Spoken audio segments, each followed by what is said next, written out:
సంగీత సేవకు అంకిత భావంతో జీవితాన్ని అర్పించిన గౌరవనీయురాలు శ్రీమతి గాయత్రీదేవి గారు. చిలకలూరిపేటలో పున్నయ్య పంతులు గారు మరియు సీతామహాలక్ష్మి గార్లకు జన్మించిన సద్గుణ సంపన్నురాలు.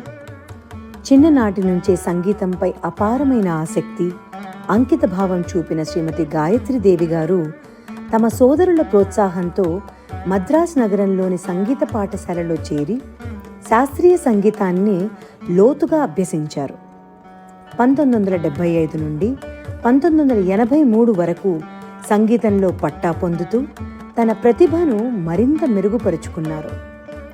1980 సంవత్సరంలో శ్రీ కృష్ణప్రసాద్ గారితో వివాహమైన శ్రీమతి గాయత్రీదేవి గారు తన భర్త ప్రోత్సాహంతో అదే సంవత్సరంలో సంగీత ఉపాధ్యాయునిగా తన సేవలను ప్రారంభించడం విశేషం. ఆమె బోధనలో కేవలం పాటలే కాకుండా సంగీతంలోని భావం, భక్తి, విలువలు విద్యార్థుల హృదయాల్లో నాటాయి.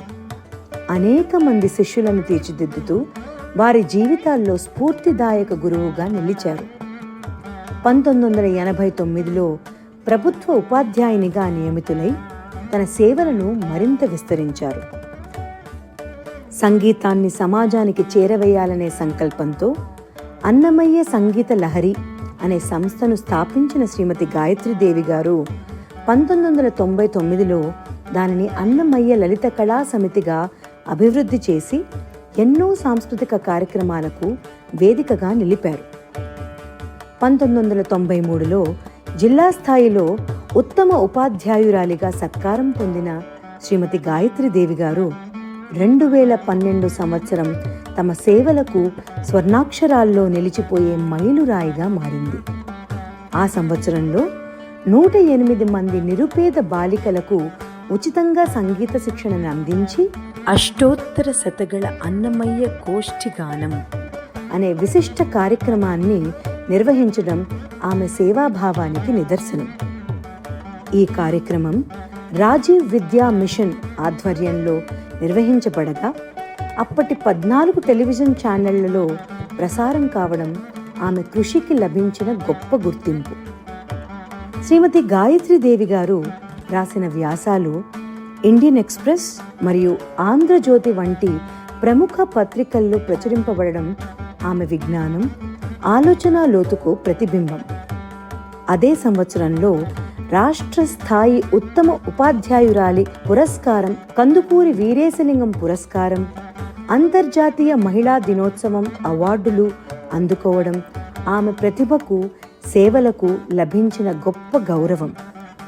తెలంగాణ మరియు ఆంధ్రప్రదేశ్ ప్రభుత్వాల నుండి కూడా అనేక పురస్కారాలను అందుకోవడం ఆమె విశిష్టతను మరింత చాటుతోంది.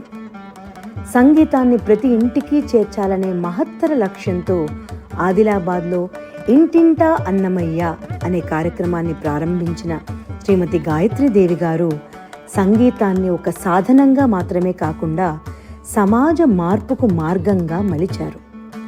25 సంవత్సరాల పాటు రేడియో కళాకారిణిగా సేవలందిస్తూ ఆల్ ఇండియా రేడియోలో తన మధుర గానంతో అనేక హృదయాలను అలరించారు. సంగీతం పట్ల అచంచలమైన ప్రేమ, విద్యార్థుల పట్ల అమ్మతనం, సమాజ సేవ పట్ల అంకిత భావం, కళల పట్ల ప్రగాఢమైన భక్తి, ఈ 4 గుణాలు సమ్మేళనమే శ్రీమతి గాయత్రీదేవి గారు. ఆమె కేవలం ఒక ఉపాధ్యాయురాలు మాత్రమే కాదు, ఒక మార్గదర్శి, ఒక స్ఫూర్తి, ఒక సాంస్కృతిక దూత. అందుకే ఆమెను ఆదిలాబాద్ సరస్వతి అని పిలుస్తారు. సంగీత ప్రపంచానికి ఆవిడ చేసిన సేవ బహు ప్రశంసనీయం. ఆ సరస్వతీదేవి కృపాకటాక్షాలతో ఎల్లప్పుడూ ఆయురారోగ్యాలతో సంతోషంతో వర్ధిల్లాలని మనస్ఫూర్తిగా కోరుకుంటున్నాము.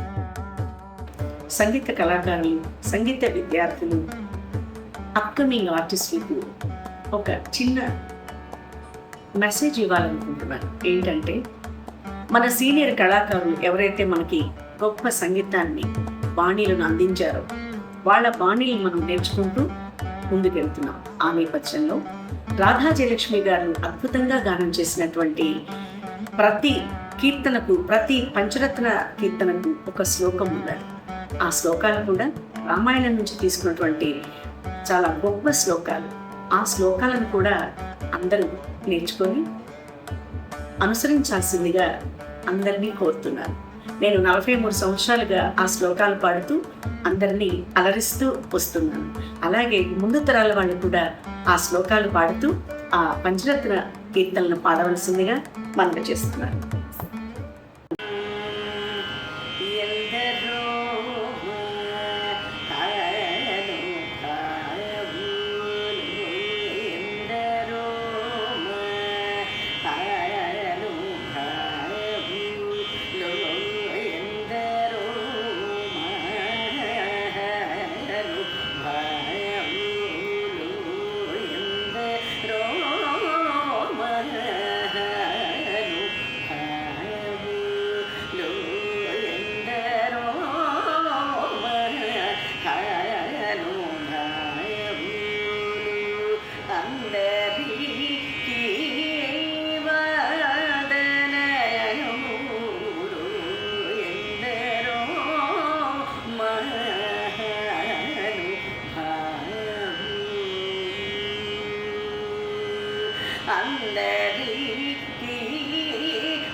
సస మమ గగ రి సస రి గగ మమ రి పాప మమ గగ రి గగ మమ పప సస మమ గగ రి సస రి గగ మమ ససరి అన్నప్పుడు శృతిలోనే ససరి ససరి మనం ఎంత స్లోగా పాడినా, ఎంత స్పీడ్గా పాడినా ఆ శృతిలోనే ఉండాలి.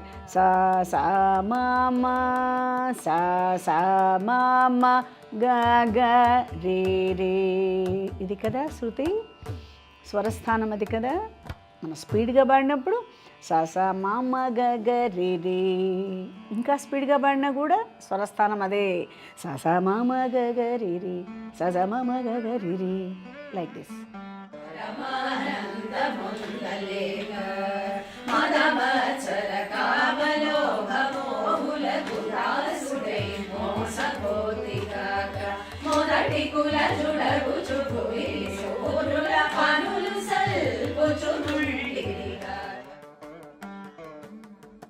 ప్రతి ఇంటా సంగీతం వినపడాలి.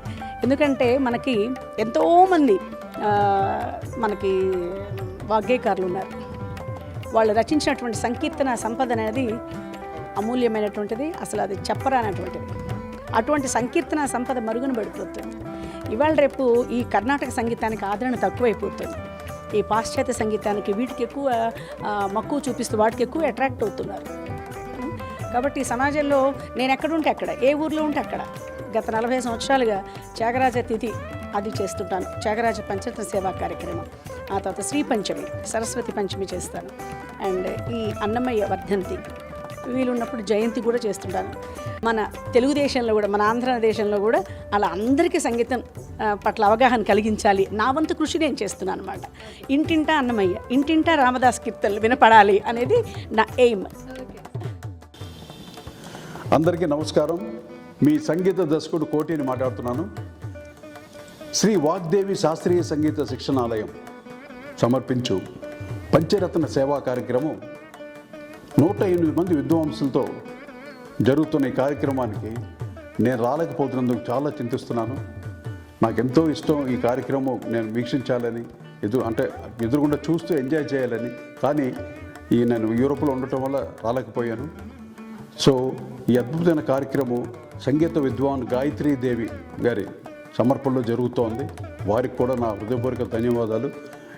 ఇటువంటి కార్యక్రమాలు ఇంకా మరెన్నెన్నో ఆవిడ సమర్పణలో జరగాలని మనస్ఫూర్తిగా కోరుకుంటూ మీ ముందు సెలవు తీసుకుంటాను. మీ కోటి ధన్యవాదాలు.